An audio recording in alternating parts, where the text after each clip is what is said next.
In September of 2023, a massive earthquake struck in the High Atlas Mountains in Morocco, creating devastating impacts for the communities that are clustered in and around the mountains here. Global Medic's Rapid Response Team mobilized immediately to get boots on the ground and start assessing needs in communities that were affected. One of the first things we did was carry in some of our large-scale mechanical water purification units to install in places like community kitchens that were providing hot meals directly in the aftermath of the earthquake. This meant that all of the food being prepared and all of the water being used at these sites was safe and clean to drink, and nobody would get sick from anything being consumed at these sites, which is so important.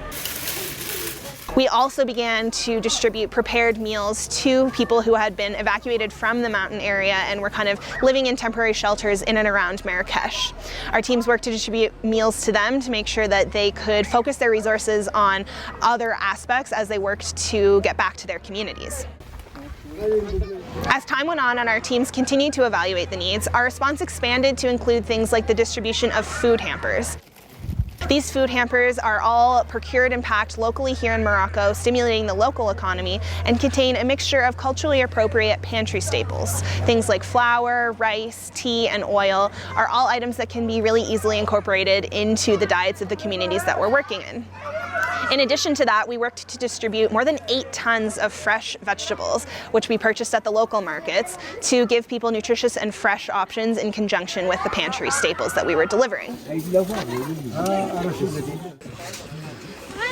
Our teams have been working to distribute some of our family emergency kits in these communities. Each one of these kits provides access to a water purification solution that will help families for up to 1 year, giving them constant access to safe and clean drinking water. All of these kits also included a solar light to make sure that they have an access to a single light source no matter what the electricity or power situation is like.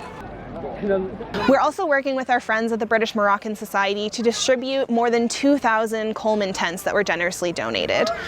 These tents are lightweight and breathable with doors and windows, and they're going to be helping to replace some of the temporary structures that families are still living in that are really heavy and can insulate the heat. This will be a much better option for the spring and summer months as the temperature in these communities will continue to rise. The impacts of this earthquake have really been immense in some of these communities, and so these small tools that we're able to provide are really making a massive impact on the lives of people here.